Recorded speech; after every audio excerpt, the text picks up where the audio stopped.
स्वागत है सभी का डिजिटल केएनएल कोचिंग में। आज मैं BEd second year paper knowledge and curriculum के लिए एक क्वेश्चन लेकर आया हूँ। ट्रेनिंग प्रशिक्षण क्या है।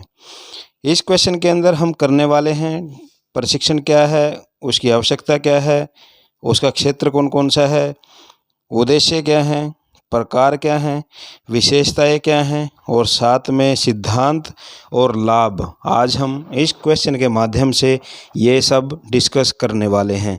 अभी तक अगर आपने चैनल को सब्सक्राइब नहीं किया है तो चैनल को सब्सक्राइब कर लें और वीडियो के जो डिस्क्रिप्शन है उसको ज़रूर देखा करें, ताकि वीडियो के डिस्क्रिप्शन में आपको जो क्वेश्चन है उस क्वेश्चन के बारे में आपको जानकारी मिल जाए। तो चलिए शुरू करते हैं। प्रशिक्षण क्या होता है। प्रशिक्षण यानी अपने आप को या किसी को ऐसी शिक्षा देना या कौशल उसके अंदर विकसित करना जिससे किसी विशेष कार्य में उसकी प्रवीणता आ जाए। इससे कार्यकुशलता बढ़ेगी और दूसरा उसके अंदर जो कार्य वो कर रहा है उसमें दक्षता या पूर्णता मिलने की गारंटी है। प्रशिक्षण यानी किसी को किसी फील्ड के अंदर ट्रेन करना प्रशिक्षण कहलाता है। जैसे हम अध्यापक हैं और आप लोग जो बीएड कर रहे हैं वो छात्र अध्यापक हैं, प्यूपिल टीचर। तो प्यूपिल टीचर को उसके लिए तैयार करना ताकि वो भविष्य के अंदर जो जॉब करने वाले हैं टीचिंग की उसके अंदर वो पारंगत हो जाएं, तो वो कहलाता है प्रशिक्षण। प्रशिक्षण शिक्षा का एक अंग है, महत्वपूर्ण अंग हम इसको बोल सकते हैं।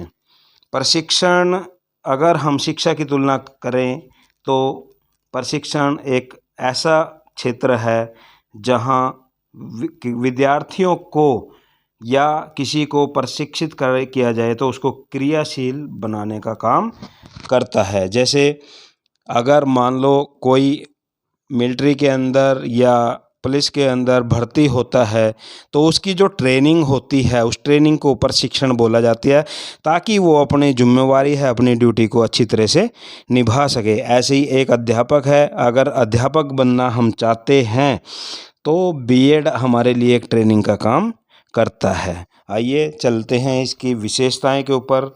विशेषताएं क्या हैं, प्रशिक्षण की क्या विशेषताएं हैं। प्रशिक्षण औपचारिक ढंग से दिया जाता है, कुछ संस्थाएं इसके पीछे काम करती हैं। औपचारिक ढंग से। अब औपचारिक ढंग क्या होता है। जैसे मान लो हम कोई शिक्षा ग्रहण करते हैं तो वो हम 3 तरीके के माध्यम से शिक्षा को ग्रहण कर सकते हैं, एक औपचारिक, एक अनौपचारिक और निरौपचारिक। औपचारिक होता है जिसके अंदर स्कूल, चाहे वो ट्रेनिंग स्कूल हों, जिसके अंदर अध्यापक, जिसके अंदर विधियां, जिसके अंदर एक सीमित दायरा होता है जिसको आप बाहर नहीं जा सकते, उसको क्रॉस नहीं कर सकते, तो वो औपचारिक ढंग से ट्रेनिंग दी जाती है। दूसरा इसकी जो विशेषता है वो है प्रशिक्षण के लिए कुछ नियम होते हैं जो मानने पड़ते हैं। प्रशिक्षण क्षेत्र के योग्य व्यक्तियों द्वारा दिया जाता है। आप देखना, योग्य व्यक्तियों के द्वारा, योग्य व्यक्तियों द्वारा दिया जाता है। प्रशिक्षण एक क्रियात्मक प्रक्रिया है। प्रशिक्षण एक क्रियात्मक प्रक्रिया है। प्रशिक्षण एक व्यक्ति को समाज के योग्य बना भी सकता है और नहीं भी, यानी समाज के योग्य बना भी सकता है और नहीं भी। जैसे मान लो अगर पुलिस के अंदर कोई भर्ती होता है तो वो समाज के योग्य बनता है। अगर कोई मान लो जैसे टेररिस्ट वगैरह होते हैं, आतंकवादी होते हैं, वो भी तो प्रशिक्षण देते हैं लेकिन वो समाज के लिए घातक होते हैं। नेक्स्ट आ जाता है प्रशिक्षण शिक्षा का ही अंश है। शिक्षा का उद्देश्य व्यक्ति का सार्वभौमिक विकास करना है। सार्वभौमिक विकास करना है। प्रशिक्षण का काल निश्चित होता है। जैसे आपकी बीएड है 2 साल की है तो निश्चित है, कोई ट्रेनिंग है किसी भी तरह की तो वो निश्चित होती है, और इसमें कठोर नियम होते हैं जो निभाने पड़ते हैं। कठोर नियम होते हैं जो हर हाल में निभाने पड़ते हैं अगर हम कोई प्रशिक्षण ले रहे हैं। और उसके बाद कुशलताओं का विकास। प्रशिक्षण के माध्यम से व्यक्ति की जो कार्य कुशलता है उसका निर्माण किया जाता है। अब इसकी आवश्यकता क्यों पड़ती है? प्रशिक्षण की आवश्यकता क्यों पड़ती है? तो यहाँ हम पॉइंट डिस्कस करने वाले हैं। आवश्यकता क्यों? तो आवश्यकता क्यों पड़ती है? एक तो कार्यों को प्रभाव रूप से संपन्न करने के लिए, कार्यों को प्रभाव रूप से संपन्न करने के लिए आवश्यकता पड़ती है। दूसरा, नवीनतम जानकारी के लिए, नवीनतम जानकारी। और तीसरा पॉइंट आ जाता है गतिशील और परिवर्तनशील बनाने के लिए, गतिशील और परिवर्तनशील। जैसे मान लो जो जॉब कर रहे हैं उनके अंदर स्थिरता ना आ जाए, शिथिलता ना आ जाए, तो उनके लिए भी बीच बीच में रिफ्रेशिंग कोर्स होते हैं, बीच बीच में उनकी भी ट्रेनिंग होती है ताकि उनके अंदर नवीनता और गतिशीलता परिवर्तनशीलता उनके अंदर आ जाए। उसके बाद कर्मचारियों को अधिक उत्पादक और दीर्घकालिक बनाने के लिए, कर्मचारियों को अधिक उत्पादक और दीर्घकालिक बनाने के लिए जो कंपनी बीच बीच में अपने जो वर्कर हैं उनकी ट्रेनिंग कराती रहती है, उनकी जो कार्य कुशलता है वो ज़्यादा हो जाती है। उत्पादन की गुणवत्ता में सुधार, उत्पादन की गुणवत्ता में सुधार। ठीक है, अब उसके बाद आ जाता है ये क्षेत्र क्या है, इसका ट्रेनिंग का क्षेत्र क्या है? फील्ड। ज्ञान। व्यक्ति जब कहीं पे जॉब कर रहा होता है या जॉब करने वाला होता है उसके अंदर शिथिलता ना आ जाए, उसके अंदर ज्ञान की बढ़ोतरी हमेशा होती रहे, तो ऐसी जो ट्रेनिंग होती है, इसलिए इसका जो क्षेत्र है ज्ञान को बढ़ावा देना।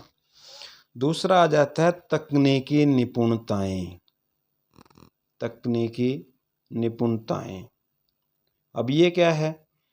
जैसे आज हम बोल सकते हैं टेक्नोलॉजी का युग है, आज शिक्षा के क्षेत्र में भी दुनिया भर के परिवर्तन हो रहे हैं।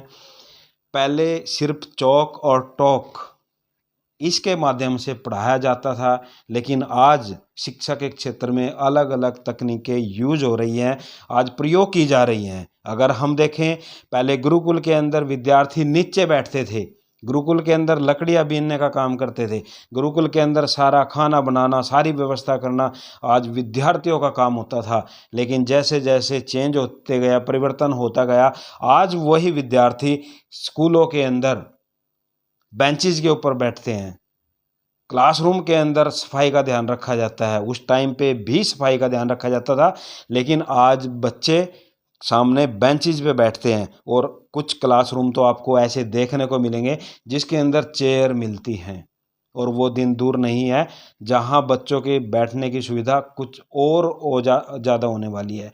तो यानी जो तकनीकी निपुणताएं हैं उनकी जानकारी समय समय पे मिलती रहे, तो ऐसी ट्रेनिंग, ऐसा प्रशिक्षण का कार्य होता है। जैसे पहले चौक और टॉक, इसमें पहले पढ़ाना और चौक के जरिए लिखना, लेकिन आज तो कंप्यूटर यूज हो रहे हैं। आज तो लैपटॉप यूज हो रहे हैं, आज तो स्लाइड्स यूज हो रही हैं, आज तो प्रोजेक्टर यूज हो रहे हैं। तो आज टेक्निक इतनी ज़्यादा एजुकेशन के अंदर यूज हो रही है, तो ये प्रशिक्षण इसका समय समय पे दिया जाना चाहिए। सामाजिक निपुणताएं, मनुष्य को एक सामाजिक प्राणी बोला गया है। शिक्षा ग्रहण करने के बाद उसको समाज में रहना है, लेकिन समाज के अंदर एक सभ्य नागरिक बन के रहे, समाज के अंदर समाज के योग्य नागरिक बन के रहे, तो शिक्षा के अंदर ऐसे प्रशिक्षण की व्यवस्था की जानी चाहिए। Eat drink and B Mary, ये मनुष्य का जीवन नहीं है। मनुष्य का जीवन वो है जो समाज के अंदर समाज के लोगों के लिए हमेशा रहे। तो सामाजिक निपुणताएं, और उसके बाद आ जाता है तकनीकें या तकनीकों का ज्ञान। समय समय पे तकनीकों का ज्ञान। एक अध्यापक आज गवर्नमेंट जॉब पे लगा हुआ है और उसको शायद अगर मोबाइल नहीं चलाना आ रहा है और उसका छोटा सा बच्चा है वो मोबाइल चला लेता है। हमारे जो पेरेंट्स हैं वो मोबाइल नहीं चला सकते, लेकिन आजकल के जो छोटे छोटे बच्चे हैं वो मोबाइल चला लेते हैं। तो जो तकनीकों का ज्ञान है वो समय समय पे मिलते रहे, तो ये भी प्रशिक्षण का क्षेत्र के अंदर शामिल होता है। उसके बाद आ जाता है इसके उद्देश्य, एम्स क्या है। नए व पुराने कर्मचारियों में सामंजस्य, पुराने कर्मचारियों में सामंजस्य। जो नए कर्मचारी लगते हैं और जो पुराने कर्मचारी होते हैं उनके अंदर सामंजस्य रहे, उनके अंदर नवीनता रहे दोनों के अंदर, तो इसका ट्रेनिंग का यही काम होता है। उसके बाद योग्य व कुशल कर्मचारियों की व्यवस्था, योग्य व कुशल कर्मचारियों की व्यवस्था करना भी प्रशिक्षण का कार्य होता है। ज्ञान और निपुणताएं प्रदान करना, या आप बोल सकते हो ज्ञान प्रदान करना, पहले पॉइंटों से मिलते जुलते हैं। कार्य दशाओं को संस्कृति के अनुकूल, कार्य दशाओं को संस्कृति के अनुकूल बनाने के लिए कार्य संपादन संबंधी अच्छी आदतों का विकास का निर्माण भी बोल सकते हो आप। और नेक्स्ट पॉइंट आ जाता है आत्मविश्लेषण, आत्मविश्लेषण। और लास्ट पॉइंट आता है उत्तरदायित्व की अनुभूति, उत्तरदायित्व की अनुभूति। तो ये उद्देश्य हैं हमारे प्रशिक्षण देने के। उसके बाद प्रशिक्षण के जो नेक्स्ट आ जाते हैं सिद्धांत क्या हैं। सिद्धांत, प्रिंसिपल्स। और पहला क्या है, अभिप्रेरणा, मोटिवेशन। जो प्रशिक्षण होता है वो अभिप्रेरणा, मोटिवेशन का काम करता है। मोटिवेशन के सिद्धांत पर आधारित होना चाहिए।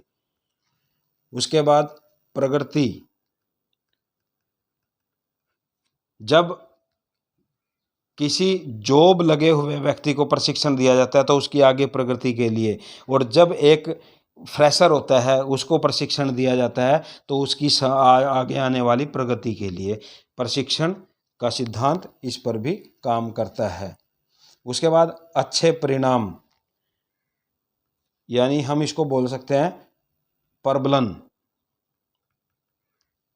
प्रबलन यानी अगर अच्छे परिणाम आते हैं, अच्छे परिणाम तो इनाम, और अगर खराब परिणाम आते हैं तो दंड। इसकी व्यवस्था का सिद्धांत होना चाहिए। उसके बाद है प्रतिपुष्टि, फीडबैक। आपने जो पढ़ा दिया, मैं आपको जो पढ़ा रहा हूँ, कमेंट बॉक्स के अंदर आप ज़रूर बताओ ताकि मेरे को फीडबैक मिल सके। मैं अच्छा कर रहा हूँ, बुरा कर रहा हूँ, कैसा कर रहा हूँ, आपकी समझ में आ रहा है या नहीं आ रहा है, तो ये किसके माध्यम से मेरे को पता चलेगा, प्रतिपुष्टि, फीडबैक के माध्यम से, जो आप कमेंट बॉक्स के अंदर लिख के बताओगे। उसके बाद व्यक्तिक विभिन्नताएं, व्यक्ति गत विभिन्नताएं। कोई भी दो व्यक्ति एक जैसे नहीं होते, उनके अंदर कुछ ना कुछ विभिन्नताएं होती हैं। एक दो जुड़वा बच्चे भी एक जैसे नहीं होते, उनके अंदर भी विभिन्नताएं होती हैं। उनकी पहचान करने का सिद्धांत प्रशिक्षण के अंदर होना चाहिए।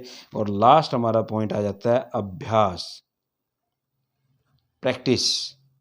Practice makes a man perfect. और लाभ क्या हैं ट्रेनिंग के, आइए इसकी भी चर्चा कर लेते हैं। लाभ क्या हैं? एक तो गुणवत्ता बढ़ जाएगी। गुणवत्ता बढ़ना, जब आप किसी को प्रशिक्षण देते हो, ट्रेंड व्यक्ति जब एक काम करता है किसी फैक्ट्री के अंदर, अगर मजदूर को आप ट्रेंड करते हो और जब वो काम करता है तो एक गुणवत्ता उसकी बढ़ जाती है। दूसरा क्या होता है? मनोबल बढ़ जाता है, कॉन्फिडेंस बढ़ जाता है। तीसरा, तकनीक का ज्ञान उसको हो जाता है, तकनीक का ज्ञान हो जाता है। चौथा पॉइंट क्या आ जाता है? उपलब्ध साधनों का प्रयोग, उपलब्ध साधनों का प्रयोग।